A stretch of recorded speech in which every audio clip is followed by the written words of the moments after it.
the President, Madam Rajvi, distinguished guests, ladies and gentlemen. I'm an Iranian medical student living in Norway.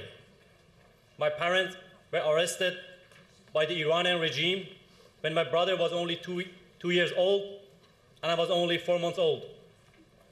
I learned to walk and I learned to talk in Evin prison. 8 members of my family were executed by the Mullah regime of Iran during the massacre of the 30,000 political prisoners during summer 1988. All this suffering was because of our support to MEK, the main Iranian opposition. We are gathered here today on the occasion of the 36th anniversary of our revolution, which was for freedom and democracy, but was hijacked by Khomeini, who brought for the Iranian people nothing but misery and suffering. The brave men and women who made the 79 revolution possible has nothing to do with Khomeini and his backward view. You only need to look at liberty to realize that generation has not given up. They fight for freedom. And our generation are proud to join them in this battle. The world today is shocked by crimes committed by extremist and fundamentalist groups such as ISIS.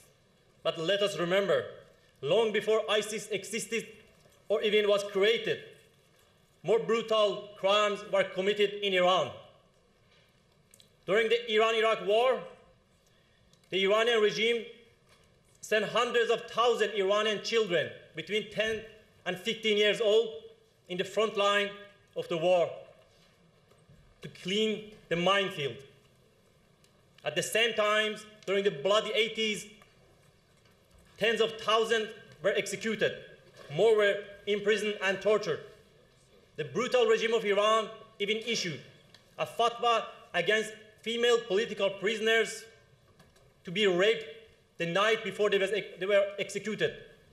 Dear friends from Iran, we are here as the victim of religious fascism that have occupied our country in 36 years, to warn the world against the threat of Mullah regime of Iran to the Middle East and rest of the world. We are here to say that this phenomenon, the solution to this phenomenon, lies in the democratic and tolerant Islam represented by MEK, opposed to Mullah fundamentalist Islam, that has set a model for all these extremist groups. Ladies and gentlemen, we can promise you all that peace and security, freedom and democracy will only prevail in our part of the world the day we overthrow the brutal regime of Iran. And that day will happen. That day will come. It will happen soon by our own people, by our own resistance movement led by Madam Rajvi. Thank you.